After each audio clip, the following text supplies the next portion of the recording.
Scarlatos was one of 3 American servicemen who stopped a terrorist from killing countless passengers on a European train, an act of heroism memorialized in Clint Eastwood's The 1517 to Paris. And even though we were in an area that doesn't have a Second Amendment and is much more hostile to civilian gun ownership, the terrorist was able to get a fully automatic AK-47 and a handgun. J.T. Lewis lost his 6-year-old brother Jesse to the Sandy Hook shooter, who took time to reload in Jesse's classroom. In that interval, Jesse yelled out for his classmates to run, and 9 of them did, and he's credited with saving 9 lives. Now I want everyone in the media to look behind you and around you. We're all protected here by armed officers. They're here for the representatives behind me, great people. But don't you think that my brother deserved the same liberties that they have right here? The same protection in their schools?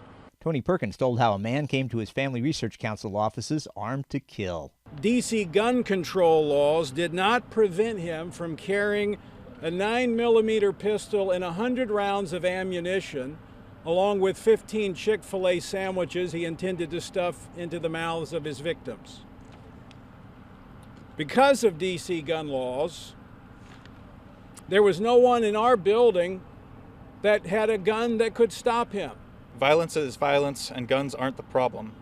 The only people that obey the law are law-abiding citizens, so if you're planning mass murder, gun control laws obviously won't stop you. One sheriff pointed out presidential candidate Beto O'Rourke might find police won't go along with his promise to confiscate everyone's AR-15s. When we say that we're going to defend the Constitution, we're not going door to door and confiscating guns. That's not what the Constitution says. It says shall not be infringed.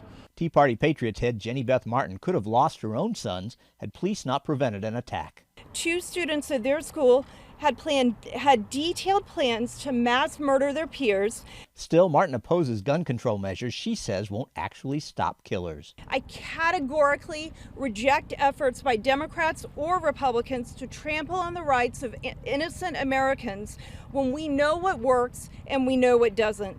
You have a right to defend yourself against wrongdoers and also against a tyrannical government. That's what the Second Amendment was about. It is the last bulwark against tyranny in the world. Everywhere we have seen in the history of mankind, a disarmed population results in tyranny. Tyranny over the mind of man. Tyranny over our liberties. The question is whether this force will have a final say when gun legislation comes up for a vote. Paul Strand, CBN News, Washington.